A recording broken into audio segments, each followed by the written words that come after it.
I was little, I wanted to be an artist. I had always wanted to go to art school. I finally really started loving photography when I started making pinhole cameras. The process of the super primitive camera with the super technical darkroom was something I really enjoyed. I wanted to be in a band with people. You know, I've never been a person who wanted to make things by myself musically. I played drums in a band called Cub. When their drummer couldn't go on tour, I would go. I was in a band called Mao, and then later I was in the New Pornographers as well.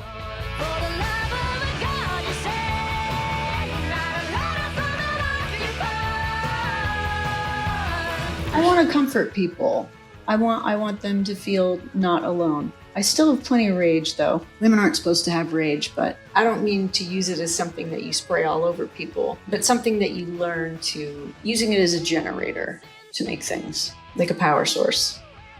Vancouver specifically was blessed with a wealth of really good bands of every genre, and everyone hung out together, so it was very communal and encouraging.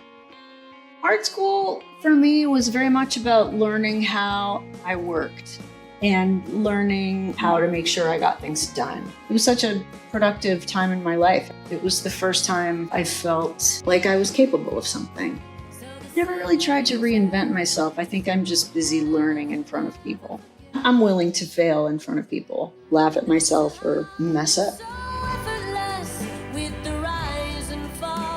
Don't forget what you love about creating things. If it feels wrong, absolutely don't do it. Wash dishes in a restaurant and make your own art before you go and work for something soulless. Just try to connect with people.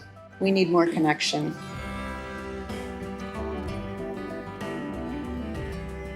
Just so excited for everybody who's graduating.